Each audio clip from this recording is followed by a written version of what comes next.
Magandang araw Pilipinas, narito ang pinakabagong ulat ng Pag-asa tungkol sa lagay ng panahon ngayong araw. Huling namataan ang low pressure area na namonitor ng Pag-asa sa layong humigit kumulang 1,570 kilometers sa silangan ng northeastern Mindanao. Sa ngayon, nananatiling mababa ang tsansa na ito ay maging isang bagyo sa susunod na 24 na oras at wala pa itong direktang epekto sa alinmang bahagi ng bansa. Gayunpaman, dahil sa epekto ng shoreline, inaasahan ang mataas na tsansa ng mga pag-ulan sa susunod na 24 na oras, partikular sa malaking bahagi ng Visayas, gayon din sa ilang bahagi ng Bicol Region at Caraga. Posibleng lumapit ang nasabing low pressure area sa silangang bahagi ng Visayas at Mindanao, at may posibilidad ding tumawid sa bahagi ng Visayas. Kung mangyari ito, maaari itong makaapekto sa malaking bahagi ng Southern Luzon, Visayas, at Mindanao sa mga darating na araw. Dahil dito, posible pang magbago ang kasalukuyang senaryo.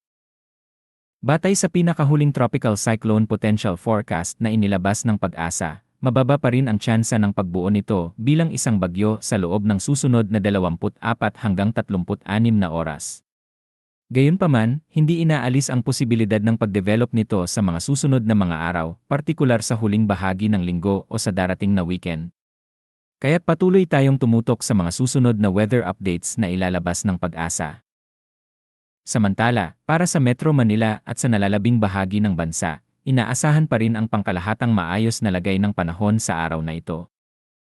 Patuloy ding nararanasan ang malalakas na bugso ng northeast monsoon o amihan na kasalukuyang nakaapekto sa buong Luzon, kaya may posibilidad pa rin ng mga localized thunderstorms sa ilang lugar. Para naman sa lagay ng panahon bukas sa Luzon, sa Metro Manila at sa malaking bahagi ng Luzon, inaasahan ang pangkalahatang maayos na panahon na may bahagyang maulap hanggang maulap na kalangitan, na may posibilidad ng mga panakanakang mahihinang pag-ulan dulot ng amihan. Asahan din ang mas mababang temperature, lalo na sa madaling araw, dahil sa patuloy na pag-iral ng northeast monsoon. Sa Palawan, Visayas, at Mindanao, magpapatuloy ang epekto ng shoreline na magdudulot ng mga pag-ulan sa malaking bahagi ng Visayas at ilang bahagi ng Caraga, partikular sa Dinagat Islands, Surigao del Norte, at Surigao del Sur. Kaya't ang eastern section ng Visayas at northeastern Mindanao ay pinapayuhang manatiling handa at alerto sa banta ng pagbaha at landslide, lalo na kung tuloy-tuloy ang mga pag-ulan.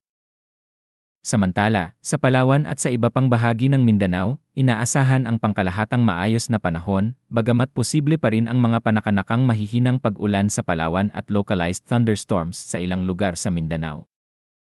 Ayon sa pinakahuling weather advisory na inilabas ng Pag-asa, sa loob ng 24 hours, ang rainfall outlook ay inaasahan ang patuloy na pag-ulan sa malaking bahagi ng Eastern Visayas at Caraga, partikular sa mga lalawigan ng Eastern Samar, Biliran, Leyte, Southern Leyte, at Dinagat Islands.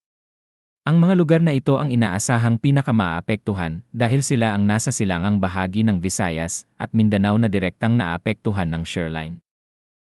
Dahil dito, patuloy ang paalala na maging handa at alerto sa posibleng pagbaha at landslide. Mangyaring mag-monitor ng mga lokal na abiso, kabilang ang heavy rainfall warnings sa inyong mga lugar. Para naman sa kalagayan ng karagatan, sa kasalukuyan ay wala pang nakataas na gale warning.